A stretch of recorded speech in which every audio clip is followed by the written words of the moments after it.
Tucked along a quiet, moss-kissed lane of Willowmere stands the Garden of Remedies, an apothecary that feels less like a shop and more like a living, breathing companion to the land itself.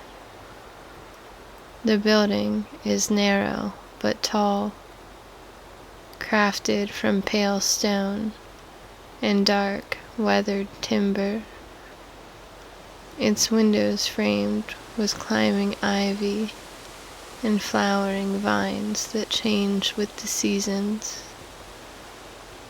A hand-painted wooden sign swings gently above the door, carved with twisting roots and blooming leaves. The name, Garden of Remedies, etched in looping script. Even before stepping inside, visitors often catch the scent of crushed herbs, damp earth, and faint floral sweetness carried in the air.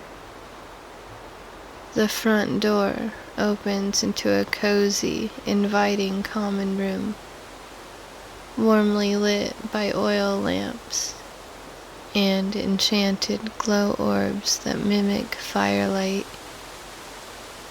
Wooden shelves line the walls from floor to ceiling, crowded with jars of every size, each filled with dried herbs, powdered roots, preserved petals, oils, salves, and tinctures in shades of amber, emerald, and violet.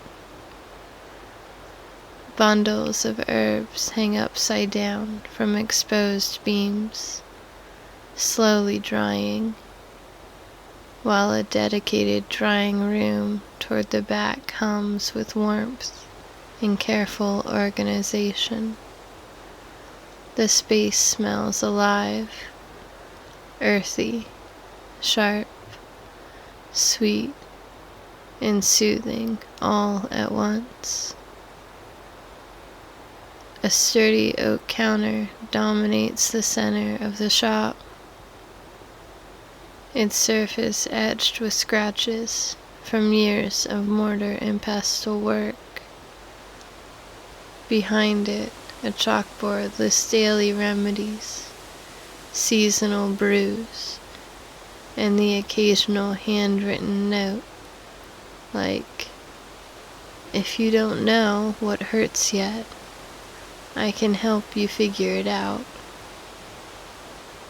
There's always a kettle warming near the hearth, and visitors are often offered tea, sometimes medicinal, sometimes comforting. Above the shop and overlooking the gardens is Zalia's living space, accessible by a narrow spiral staircase. Sunlight filters in through tall windows, illuminating shelves of books, pressed flowers, and carefully labeled notebooks. Potted plants thrive in every corner, trailing over windowsills and hanging from rafters. From her balcony, Zalia can watch the gardens below, checking growth, weather, and the quiet rhythm of Willowmere itself. At the back of the shop is a doorway, and behind the shop lies an open garden, bordered by low stone walls and wooden trellises tangled with honeysuckle and moonflower. Neatly tended beds spill with medicinal herbs, feverfew, yarrow, valerian, rosemary, and stranger plants with softly glowing veins or leaves shaped like teardrops. Small labeled markers dot the soil, each carved by hand.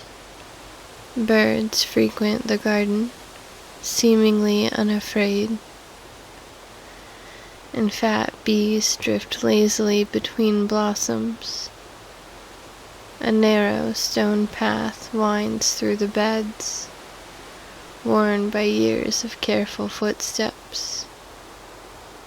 Rain barrels sit beneath the eaves, and wind chimes made of bone, glass, and seed pods sing softly whenever the breeze passes through. Attached to the garden is a walled greenhouse, its glass panes clouded with age but carefully maintained. Here, Zalia experiments, coaxing warmth-loving or rare medicinal plants through Willowmere's colder months. The air inside is humid and rich, heavy with green life and quiet patience. Zalia Vexleaf, known to nearly everyone simply as Vex, is a young tiefling woman with deep blue skin like twilight just before nightfall. Her silver eyes gleam with curiosity and warmth, sharp when focused, soft when listening. Long black hair tumbles down her back in loose waves, often tied haphazardly when she's working and forgotten entirely when she isn't. Her most striking feature is her antler-like horns, branching gently from her temples and curving back like those of a forest stag, smooth, dark, and faintly etched with natural ridges. They mark her quiet, instinctive bond with growing things, and the kind of magic that settles rather than flares. A tressum named Ashroot is usually nearby, curled around a beam, perched on her shoulder, or gliding soundlessly through the shop. His smoke-gray fur darkens along the spine, his wings soft-edged and precise, his pale silver eyes watchful. He came to her years ago, thin and half-feral, caught in a snare traced with poison, and meant for something else. Vex had found him trembling beneath a hedge at the edge of Willowmere, wings tangled, breath shallow. She freed him, carried him home without hesitation, and spent the night coaxing poison from his blood with careful brews and quieter patience. By morning, he was alive. By evening, he refused to leave. Now, he serves as her silent second sense, sniffing jars, warning her away from tainted mixtures, seeing what her eyes cannot. Their partnership is practical, unspoken, and deeply trusted. Vex herself, a curvy, full figure, strong from years of hauling soil, stirring cauldrons, and standing long hours at her counter. She moves with easy confidence, often dusted with soil or speckled with crushed leaves, entirely unbothered by appearances. She is quirky, friendly, and endlessly curious. She hums while working, talks to her plants as if they might answer back, and has a habit of offering remedies and unsolicited advice with equal enthusiasm. While cheerful on the surface, there is depth to her knowledge that becomes apparent the moment she explains why something works. Not just that it does. The people of Willowmere trust her deeply, not only to heal, but to listen. Vex remembers names, ailments, favorite teas, and the quiet worries people don't always voice. She believes every remedy works best when paired with kindness. Ashroot, watching from above, seems to agree. The Garden of Remedies does not wake all at once. It stirs in stages. The slow cooling of embers from the night before. The quiet creak of wood as the building shifts against the cold. The faint rustle of herbs hanging from the rafters as the air warms. Outside, frost lingers on the garden beds, patient and unhurried. This is how the apothecary has always been. Zalia Vexleaf does not announce herself to the day. She does not rush it, nor does she demand anything from it. She simply rises when the light softens enough to be kind, and the shop follows. By the time the kettle warms and the hearth breathes again, the Garden of Remedies is no longer sleeping, only waiting. The upper room smells faintly of pressed lavender, old paper, and warm fur. Ashroot is curled against her ribs, wings tucked close, his tail flicking once as she shifts.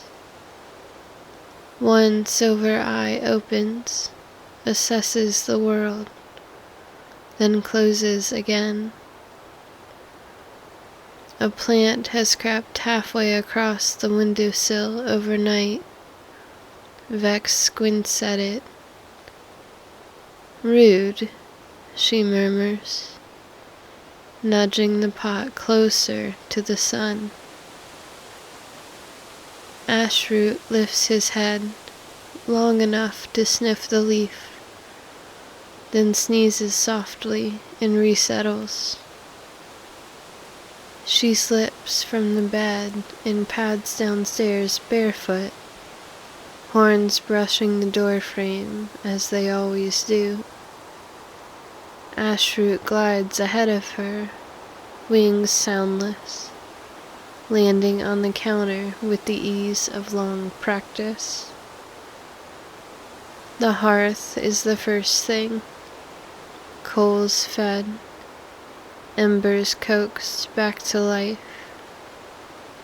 Ashroot watches the fire intently, pupils narrowing as heat blooms. Vex sets water to warm while the shop still sleeps. Today's tea is golden root and chamomile, with a single twist of frost mint leaf, grounding, mildly stimulating, chosen carefully for a mind that worked too late, experimenting with bark resin and powdered moonseed. Ashroot leans in to sniff the steam. He flicks an ear, satisfied. Mug in hand, Vex steps into the walled garden, ashroot fluttering up to perch on the low stone wall. Frost clings to the edges of leaves. She checks for bite marks, adjusts a trellis, whispers encouragement to a stubborn valerian plant that refuses to behave like the others. Ashroot hops from stone to soil, nose low, wings half spread as he patrols. When he pauses at one bed and gives a short, questioning chirr, Vex kneels to inspect it more closely. Later, she tells him. You're right, but later. In the greenhouse, condensation fogs the glass. Too warm again. Ashroot presses his nose to the pane, wings twitching uneasily. Vex frowns, makes a note in her head, but lets it be. Back inside, she opens her inventory journal at the counter. Ashroot hops up beside it, careful not to step on the pages. It reads, fever salve, low, sleep drafts, nearly gone, Miss Harrow's arthritis balm, worked better than expected, reduced juniper oil, next batch. She pauses, pen hovering. Underneath yesterday's notes is a margin scrawl she doesn't remember writing. Don't harvest the silver-veined leaves yet. Ashroot tilts his head, eyes fixed on that line. His tail flicks once. Vex stares at the words, then exhales slowly. Later, she tells herself, and scratches Ashroot beneath the chin as he purrs in quiet agreement. The bell above the door gives its soft, familiar chime as Vex flips the sign from closed to open. The letters are faded from years of sun and rain, but the hinge moves smoothly. She fixed it herself last spring. She straightens the counter, wipes a faint ring of tea from the wood, and smooths her apron. The shop smells awake now. Warm stone, dried herbs, something citrus, bright simmering quietly near the hearth. Vex smiles.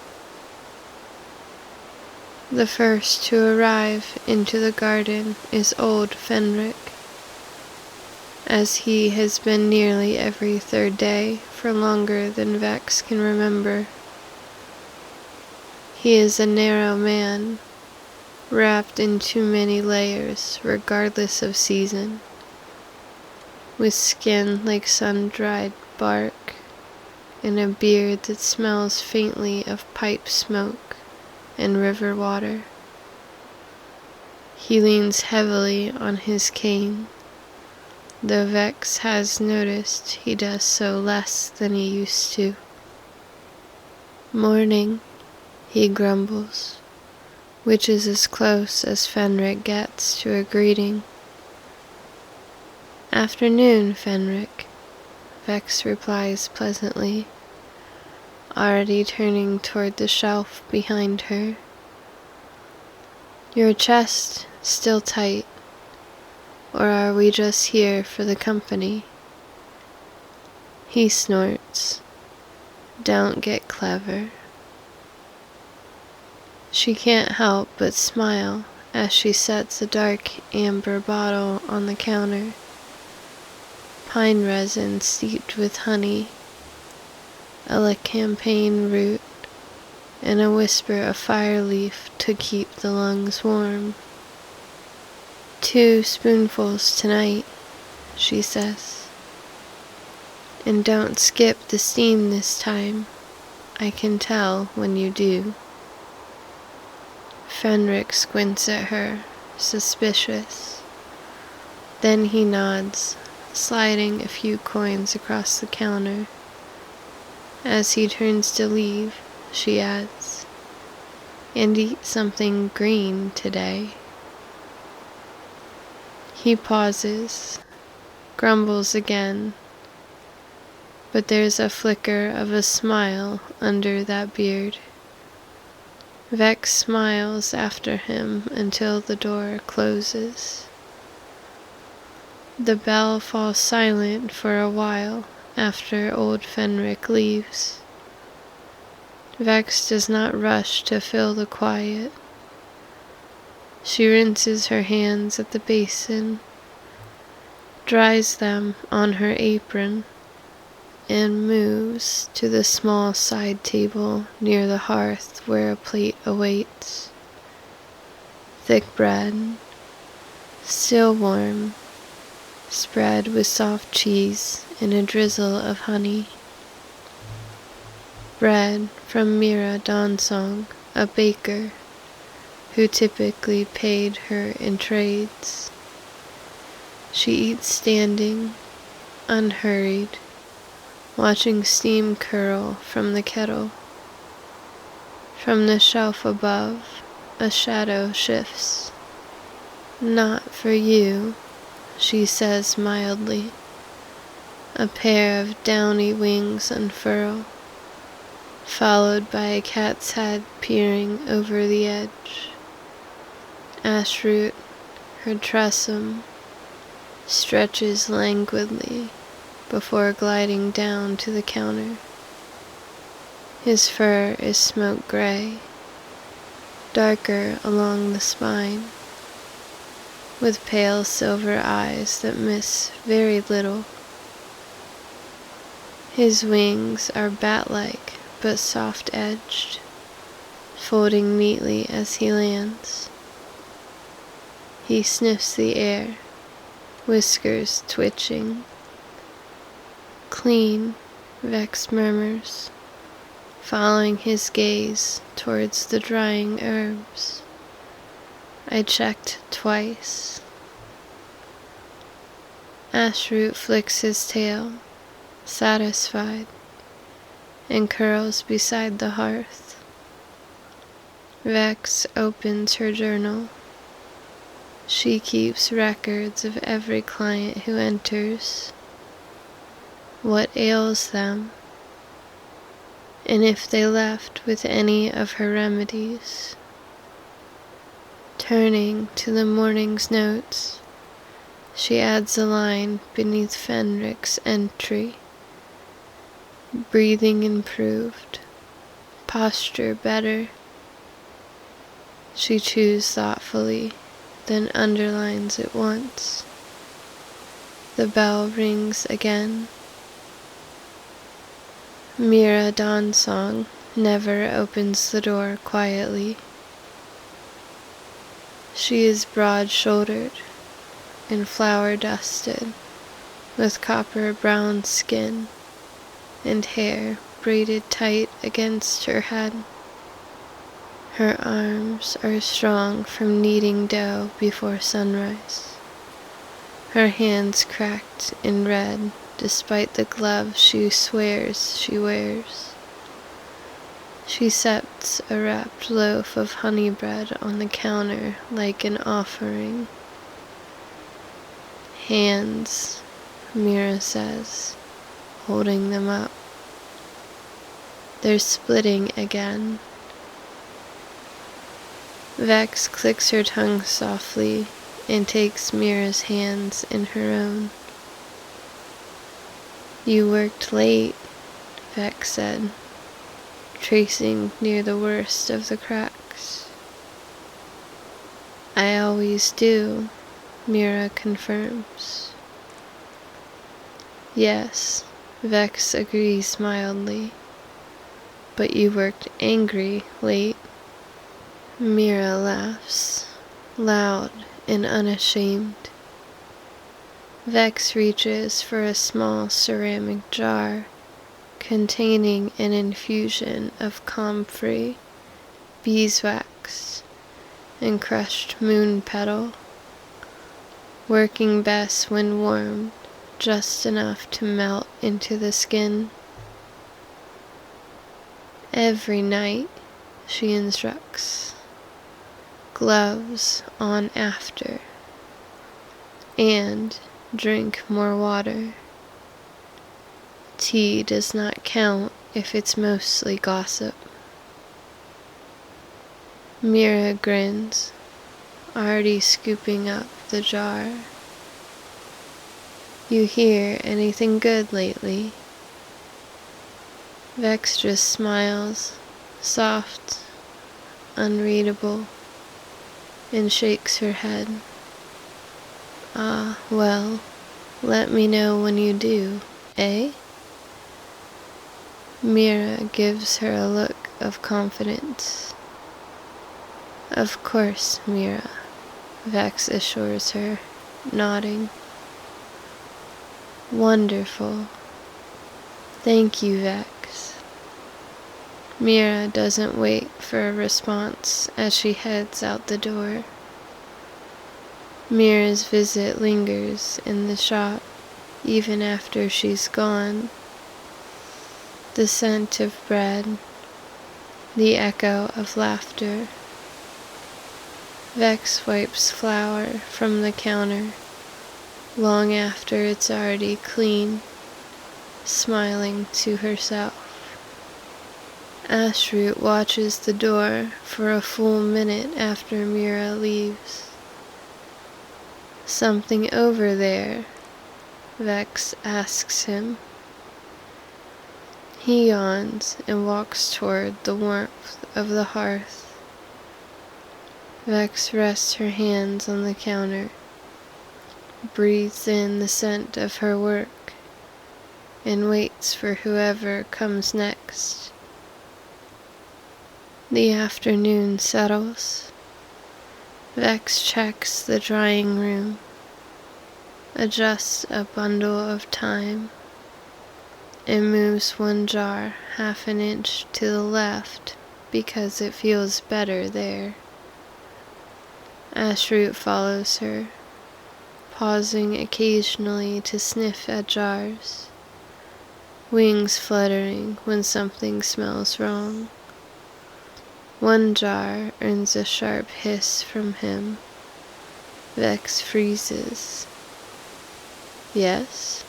She asks. Ashroot taps the glass once with a claw. She sighs, unscrews the lid, and wafts the scent toward her nose. Her brow furrows. That's not right. She marks the jar with a charcoal X and sets it aside for reprocessing. Ashroot preens smugly. Good catch, she tells him, scratching under his chin. The third customer hesitates before entering. Thomas is barely grown, all elbows and exhaustion, his dark hair hanging in his eyes.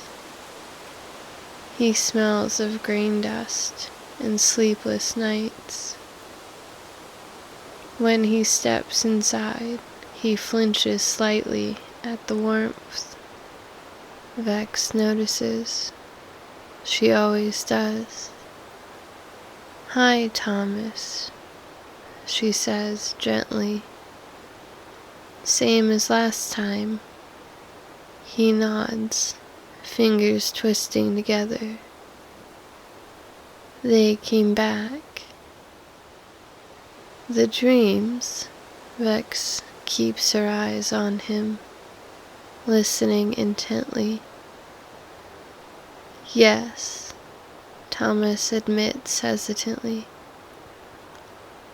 She pours water without asking and sets a cup before him. Starflower, lemon balm, chamomile, and a careful measure of valerian, lighter than before. "You're fighting them again," she says, not accusing. He looks down. "I don't want to see what's there." Vex leans closer, lowering her voice. "Give this a try." She sets the cup of warm tea in front of him. "Dreams don't chase," she says. "They wait. Walk slowly. You'll be all right." Thomas takes a sip of the tea, closing his eyes as it warms him. It's a little funky, but I can drink it." He opens his eyes, looking up at her. Vex pulls 2 bags of the tea mixture from the shelf behind the counter. "Steep it in hot water for a few minutes. Longer is okay, but the longer, the more that funky taste will come around. You can add some honey if you need to. Take it just before bed." "Okay." He ruffles in his pockets. "Don't sweat it. Just let me know how it goes." Vex reassures him. She has been having vivid dreams since she can remember, and has a soft spot for Thomas. "Oh, and this." She adds a small sachet to the tea bags. Lavender and stitched rune thread. "For your pillow," she says. "Not magic, just help." Thomas exhales like he's been holding his breath all week. He nods, and Vex smiles as he leaves, even when he doesn't look back. After Thomas leaves, the shop grows quiet again. Vex pours herself another cup of tea. This one nettle and apple peel, steady and nourishing. She eats the rest of the bread slowly, seated on a stool behind the counter, journal open across her knees, adding notes about Thomas. She reads old entries as much as new ones. Some are practical, some are speculative, some are reminders written in her own shorthand. Do not rush growth. Listen before cutting. Winter plants lie. Ashroot naps upside down from a ceiling beam, wings wrapped around himself like a cloak. They come singly now, spaced by long stretches of quiet. There is a dockhand with a healing scrape that doesn't quite close. She gives him marigold salve and a reminder to stop picking at it. A half-elven woman with a voice gone raw from singing taverns. Vex brews licorice root and honey, and warns her not to sing for 2 days. The woman promises and lies beautifully. A mother with a fussy infant, soothed by chamomile and quiet reassurance, more than the tea itself. Each time Vex listens, each time she smiles, not hurried, not forced. The herbs rustle softly above, as if pleased. Vex rests her hands on the counter, breathes in the scent of her work, and waits for whoever comes next. Each visit is gentle, transactional in the way that only trust allows. Vex smiles at every face, no matter how tired or weather-worn. Ashroot wakes briefly for each one, eyes flicking, not for danger, just habit. Outside, the light fades early. By the time the sky darkens to bruised violet and the frost creeps along the window panes, Vex flips the sign back to closed. No one argues with it. She banks the hearth, checks the greenhouse one last time, and makes notes for tomorrow. What sold, what needs replenishing, what still bothers her in a way she can't quite name. Ashroot lands on the counter beside her journal, peering at the page as if he can read it. Later, she tells him, "Tonight, we rest." He blinks, then noses her hand, detecting nothing but ink and warmth. The shop settles around them, herbs sighing softly as they rest. The garden outside holding its breath beneath the frost. Tomorrow will come. Tonight belongs to the quiet. The shop is dark, except for the hearth and a single glow orb turned low. Its light honeyed and soft. Outside, frost silvers the window panes, catching the moon in thin, fractured lines. Vex moves with soft footsteps. She has tied her hair back, sleeves rolled past her elbows. The day's apron is gone, replaced with old, ink-stained tunic. Ashroot circles above once before settling onto the beam over the work table, wings folded tight. "Just us," she murmurs. She reaches beneath the counter and retrieves the jar marked with a charcoal X. The mark has smudged slightly from when she moved it to under the counter. She sets it on the table and does not open it yet.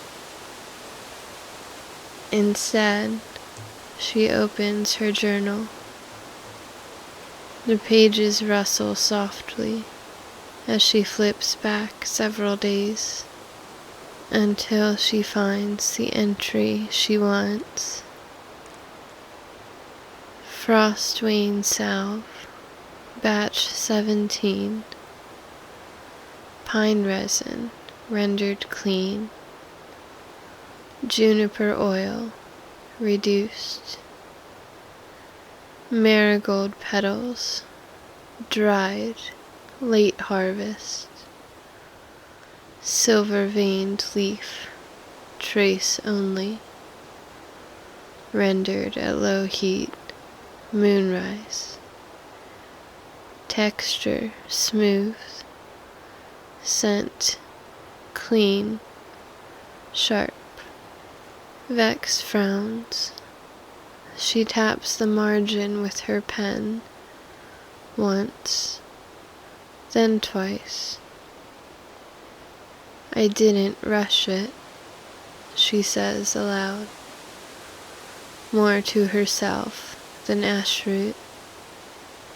And I didn't change the ratio.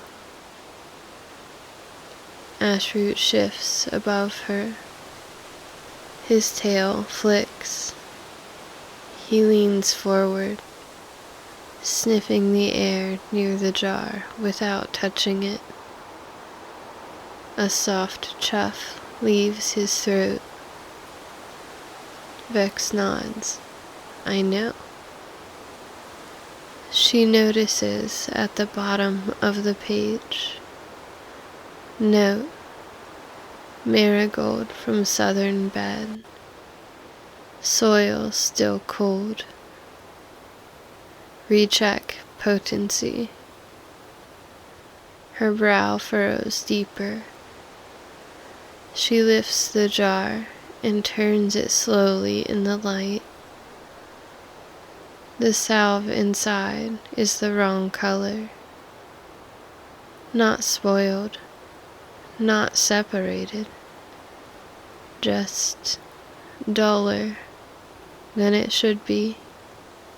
The scent, now that she allows herself to smell it again, is faintly off. Not rot, not poison, just muted. She opens the lid.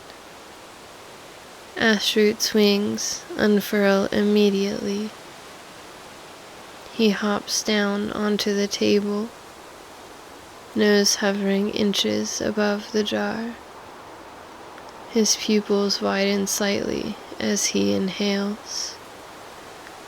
He hisses, quiet, controlled. Vex closes the lid at once. All right, she says calmly.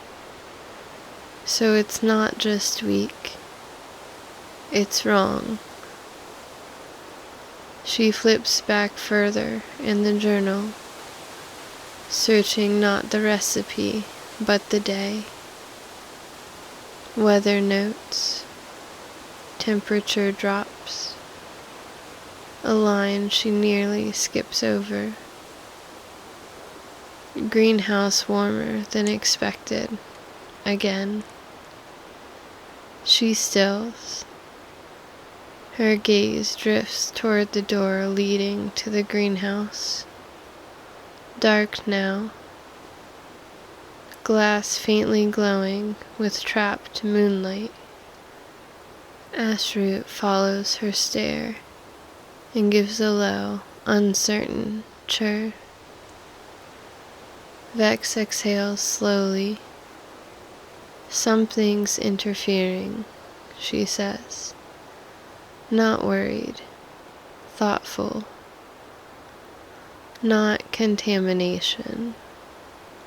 Influence. She sets the jar aside, lips pressed together. Well, she murmurs. She takes up her pen and writes slowly, deliberately. Batch 17 discarded. Do not use greenhouse-grown marigold. in frost-veined salves until cause identified. She hesitates, writing a small question mark. Silver-veined leaf reacted despite trace amount. Environment, not method. She underlines the last line. Ashroot glides down again, landing beside her notebook. He taps the page once with a paw, then looks up at her. She smiles faintly. Yes, she agrees. Tomorrow. She ensures the jar is sealed, ties a red thread around it, and places it in a separate crate marked "Do Not Sell." The hearth pops softly. Vex finds her chair and leans back, stretching. She reaches up to scratch Ashroot beneath the chin. He purrs, wings shivering faintly. Good work, she tells him. You always know. Outside, the frost thickens. Inside, knowledge deepens. Quietly, patiently, without spectacle. This is how mistakes are caught. This is how the remedies stay true. She turns her head and examines the shelves behind the counter. Nearly gone, she murmurs, glancing at the row of small cobalt bottles. Sleeping draughts. Only 2 left. Ashroot lifts his head from the stair rail and blinks. Yes, she agrees, before bed. She goes through a doorway behind the counter. Her workspace.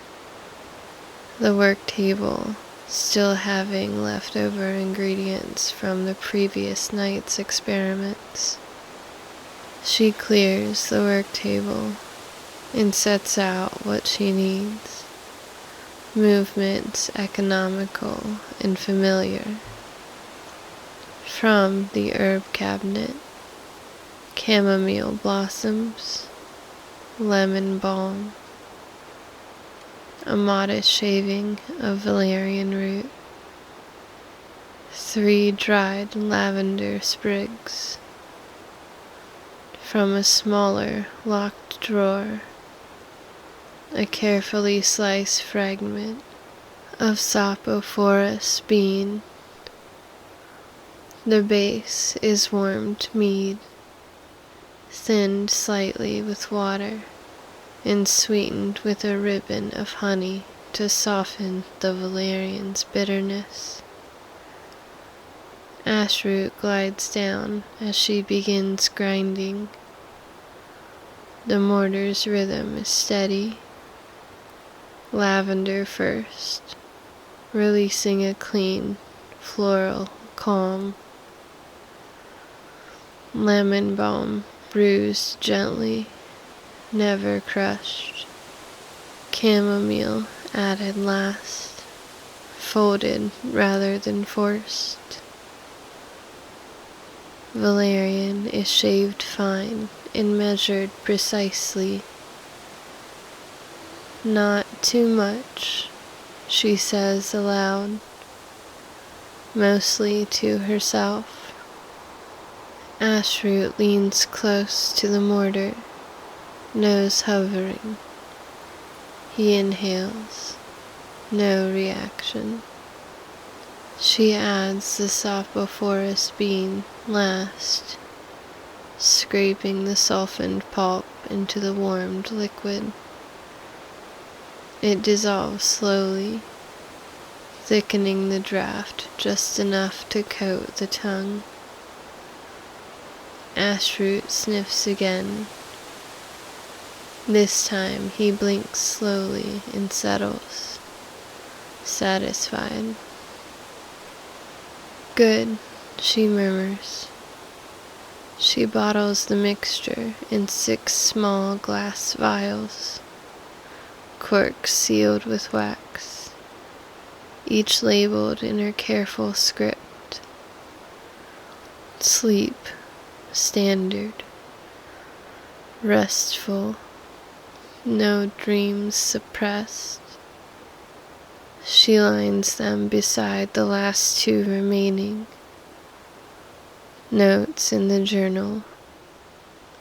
Before cleaning, she writes, standard draft, winter batch, chamomile, greenhouse, balanced well, valerian, reduced slightly, gentler onset, sapwophorus stable, ashroot approved.